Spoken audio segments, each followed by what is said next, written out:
So this is a team configurable furniture. And really the premise of this team is that, hey, some people live in small spaces and most of the furniture is not configurable. And maybe there is an opportunity here to create furniture that is configurable. And so the team here presents its market segmentation.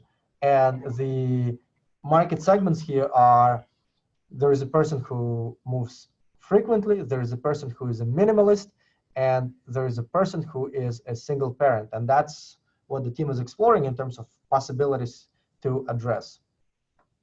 And now, if I may give the floor to Ingrid to describe the term mutually exclusive and collectively exhaustive. And I'm going to ask you to do that with the following caveat, and that these three segments can really be one segment. A person can move frequently and be a minimalist and be a single parent at the same time.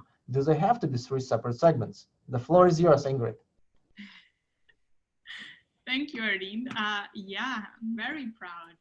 So we actually covered this in the previous webinar. So for the ones that were in the Building Your Business pitch, we discussed what mutually exclusive and collectively exhaustive, or MISI for short, is.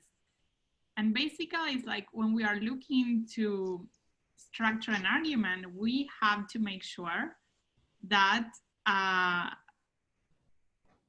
that all the categories don't overlap. So as he was saying, someone can be a single parent, minimalist, and moves frequently, right? So these three explanations are really mixing together. And we also want to make sure that they are collectively exhaustive, so that we actually are covering the whole universe of possibility in the structure that we're putting. So for example, here we're talking most frequent and single parents. So what about the families? What about the people that are single and have no kids? So you're not including them in the analysis at all. So when you're looking for this, you want to find a structure that allows you to cover all the possibilities and cover them in a way that they don't overlap. Does that help? It helps. And let me add a sub-story here. And I think it's going to be a fascinating example for you. This concept was pioneered in professional use by McKinsey & Company, and that is the premier management consulting firm. And we study this firm to the extent that we can, and obviously that's Ingrid's former employer, so we can learn a lot from her, because we were looking always for new ideas to make teams better. And we study effective organizations, we deduce what's effective about them, and we always strive to find ways to infuse our teaching with such examples. And what was really powerful, when Ingrid shared this with me, it really blew my mind. You know, this firm, as early as the 1950s, began thinking that it is imperative to have women on each consulting team, right? And the 1950s, you know, we take this for granted today. Now we view it as a necessity, and it's sort of unspoken necessity that women should be integrated into any professional process.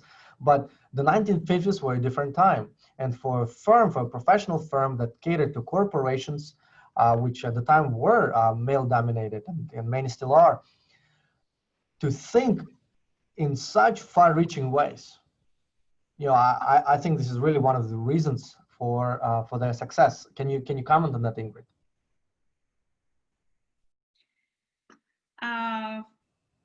Yeah, well, Marvin Bauer, the founder of McKinsey, a guy that really created management consulting, he was big in diversity, and he was like, we definitely need a woman in each team, and we need to hire people, like very smart people, not people that know about anything in particular, just very smart. So he went to hiring people like from all careers, right? Not only business people.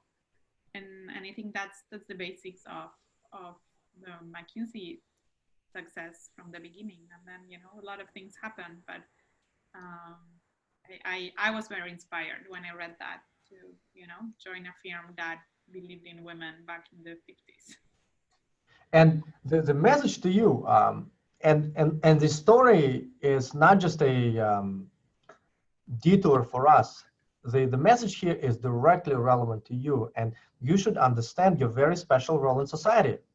You could be doing things today that are going to be taken for granted 50 years from now. Think about how special that is.